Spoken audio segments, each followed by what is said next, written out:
अयोध्या रामी रेड्डी इस लोकसभा के लोकसभा राज्यसभा के सबसे धनी, सबसे ज्यादा डिक्लेयर्ड वेल्थ वाले मेंबर पार्लियामेंट हैं और उन्होंने अपनी एक कंपनी से जन स्वराज को डोनेट किया है, क्योंकि किसी जमाने में जब हम वहां काम करते थे तब अयोध्या रामी रेड्डी एमपी बने थे। समझ की घोषणा तो अवसर कर रहे हैं, इस डेस्परेशन में कर रहे हैं किसी तरह सरकार बन जाए कि हमारा सल्तनत चलता रहे। रुको भाई, अरे नहीं पहुंच रहा है तो मालूम है, लेकिन ये जो बात है कि क्या इसको जांच लिया जाए कि क्या राजद के कहने पर या उनके दबाव में हुआ है।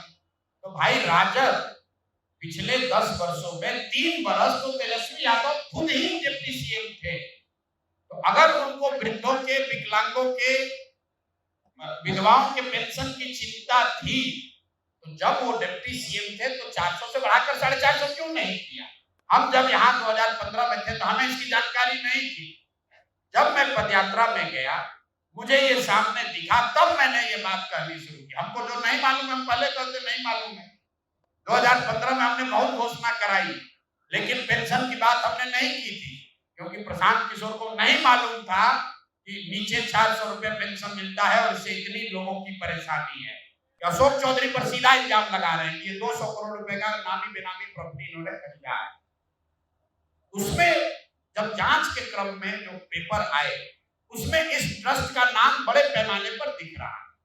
तो हम उनसे आग्रह ये कर रहे हैं कि आप तो इस समाज के ईमानदार लोग हैं, ईमानदार समझे जाने वाले लोग हैं, अगर आपका नाम, जैसे अशोक चौधरी की पत्नी का भी नाम उसी में है और ट्रस्ट का भी नाम उसी में है और ज्वाइंट डीड हुआ, तो ट्रस्ट को ये क्लियर कर देना चाहिए कि भाई हमारा इससे कोई लेना देना नहीं है, इल्जाम अशोक चौधरी पर है।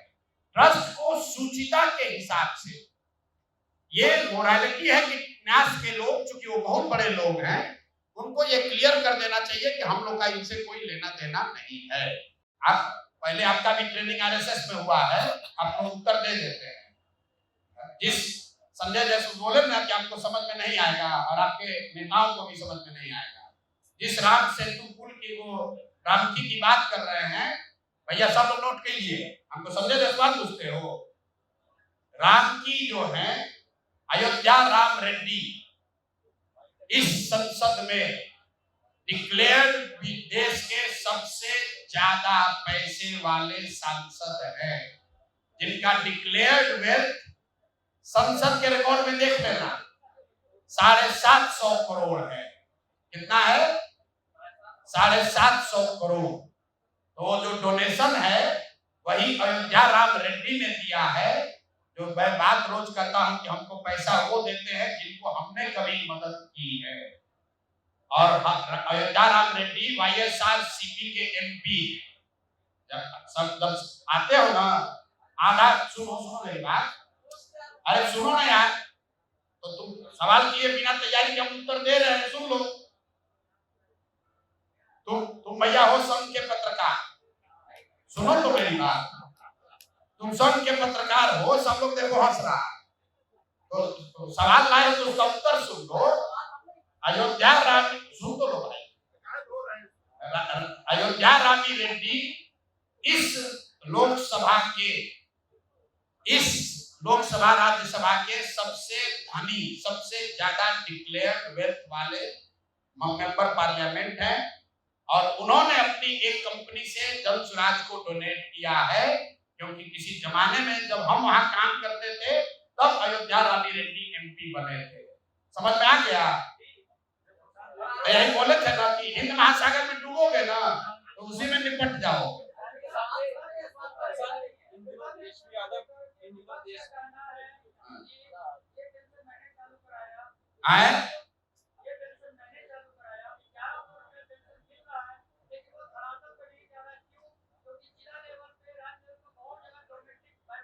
ठीक बात है, पेंशन तो मिल नहीं रहा, जो घोषणा हुई है कम से कम सरकार, मैंने तो पहले कहा कि घोषणा तो अवसर कर रहे हैं, इस डेस्परेशन में कर रहे हैं किसी तरह सरकार बन जाए कि हमारा सल्तनत चलता रहे।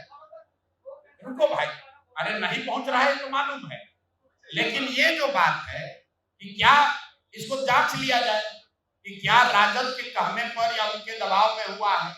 तो भाई राजद पिछले 10 वर्षों में 3 वर्ष तो तेजस्वी यादव खुद ही डिप्टी सीएम थे। तो अगर उनको वृद्धों के, विकलांगों के, विधवाओं के पेंशन की चिंता थी, तो जब वो डिप्टी सीएम थे तो 400 से बढ़ाकर 450 क्यों नहीं किया?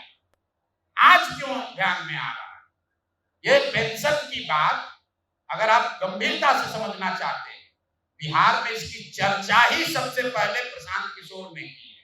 और हम झूठ नहीं बोलते इस बातों पर। हम जब यहाँ 2015 में थे तो हमें इसकी जानकारी नहीं थी। जब मैं पदयात्रा में गया, मुझे ये सामने दिखा, तब मैंने ये बात कहनी शुरू की। हमको जो नहीं मालूम है हम पहले कहते नहीं मालूम है। 2015 में हमने बहुत घोषणा कराई, लेकिन पेंशन की बात हमने नहीं की थी, क्योंकि प्रशांत किशोर को नहीं मालूम था कि नीचे 400 रुपए पेंशन मिलता है और इससे इतनी लोगों की परेशानी है। जब पदयात्रा में हम चले, लोगों की परेशानी समझ में आई, तब से हर भाषण में 3 वर्ष से चिल्ला रहे हैं कि भाई 400 का पेंशन बढ़ना चाहिए।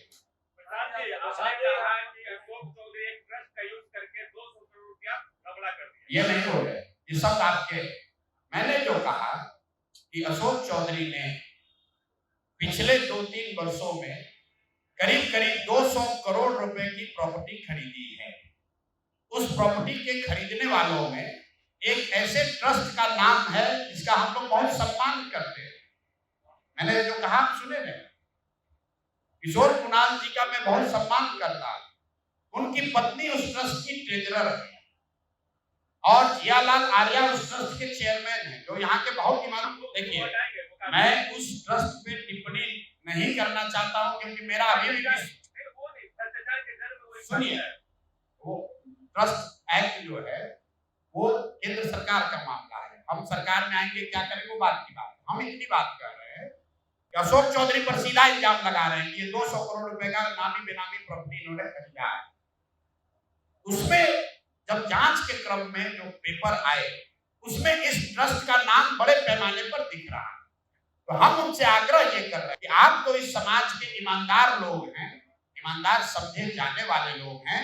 अगर आपका नाम, जैसे अशोक चौधरी की पत्नी का भी नाम उसी में है और ट्रस्ट का भी नाम उसी में है और ज्वाइंट डीड हुआ, तो ट्रस्ट को ये क्लियर कर देना चाहिए कि भाई हमारा इससे कोई लेना देना नहीं है, इल्जाम अशोक चौधरी पर है। ट्रस्ट को सूचिता के हिसाब से ये मोरालिटी है कि न्यास के लोग, चूंकि वो बहुत बड़े लोग हैं, उनको ये क्लियर कर देना चाहिए कि हम लोग का इनसे कोई लेना देना नहीं है। उसका मैंने एक कॉन्टेक्सुअल बात भी बताई। ये सब कुछ नहीं कोर्ट में, जनता की कोर्ट में है। हमने पहले कहा हम लोग कोई इन्वेस्टिगेटिंग एजेंसी नहीं है। जनता के हित में जो जानकारी हम लोग के पास आती है, हमारे पास बोरा भर के कागज रखा हुआ है और हम इस पर पढ़ना नहीं चाहते। नहीं सुनिए, हम इस पर पढ़ना नहीं चाहते। आपने पिछली बार पूछा था तो हमने कहा था एक फुलझड़ी है। अब देखिए पटाखा, नीतीश कुमार का मंत्री 200 करोड़ रुपए का प्रॉपर्टी यहाँ खरीद रहा। देखिए पटाखा की यहाँ का डिप्टी सीएम मर्डर का एक्यूज है, जेल काट के आया है, फर्जी डिग्री लगाया, वो तो छोड़िए मैट्रिक पासे नहीं किया है। देखिए तमाशा की भाई एनडीए का मंत्री तेल चोरी कर रहा है, फर्जी वाउचर लगा रहा है। तो ये आपको बता रहे हैं लोग, ऐसा नहीं है कि कोई दूसरा मंत्री के पास हमारे पास कागज नहीं है, सबके लिए शिकायत है। लेकिन बिहार सरकार में जो 4 सबसे भ्रष्ट नेताओं की चर्चा है, उन 4 नेताओं के बारे में आपको